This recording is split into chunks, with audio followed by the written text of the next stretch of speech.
Episode kali ini kita akan bahas apakah perubahan iklim ini barang baru? Apakah ini benar-benar ulah manusia atau ini cuma bagian dari siklus alam biasa? Jadi gini, iklim di bumi memang udah berubah-ubah sejak jutaan tahun yang lalu. Ada masa ketika bumi membeku, itu zaman es, ada juga masa bumi jauh lebih hangat sehingga memungkinkan tumbuhan dan hewan hidup dan tumbuh subur. Ini terjadi secara alami karena hal-hal kayak seperti misalnya perubahan orbit bumi, meteor besar yang jatuh ke bumi, aktivitas matahari, letusan gunung api, bahkan posisi benua itu turut menentukan iklim yang berubah. 12.000 tahun yang lalu, zaman es terakhir berakhir. Es mencair, masa dinosaurus sudah lewat, dan manusia mulai mengenal bercocok tanam. Di sini peradaban dimulai. Domestifikasi anjing, sapi, ayam, dan manusia mulai mengumpulkan biji-bijian untuk ditanam. Tapi proses perubahan itu butuh waktu ribuan tahun. Alam dan manusia bisa beradaptasi.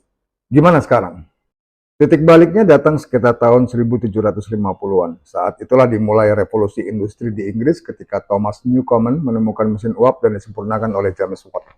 Disinilah awal mula pembakaran energi fosil besar-besaran. Yang sebetulnya bukan energi fosil juga sih, itu pinter-pinternya Rockefeller supaya harga minyaknya bisa terus naik.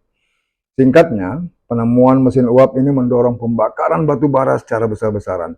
Pabrik bermunculan, mulai menyebar ke Eropa, Amerika, hingga ke seluruh dunia.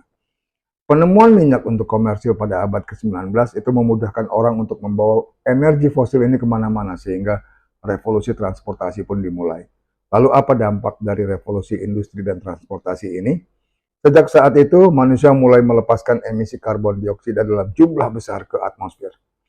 Sebelum revolusi industri, kadar CO2 di atmosfer ada di angka 280 ppm, parts per million. Ini berasal dari pembakaran hutan untuk menjadi ladang dan aktivitas manusia lainnya. Gimana sekarang? Sekarang sudah lebih dari 421 ppm, tertinggi dalam 2 juta tahun terakhir. Inilah yang memicu pemanasan global dan mendorong terjadinya perubahan iklim. Suhu bumi naik lebih cepat dari yang seharusnya. Nggak lagi ribuan tahun, tapi cuma dalam waktu 200 tahun.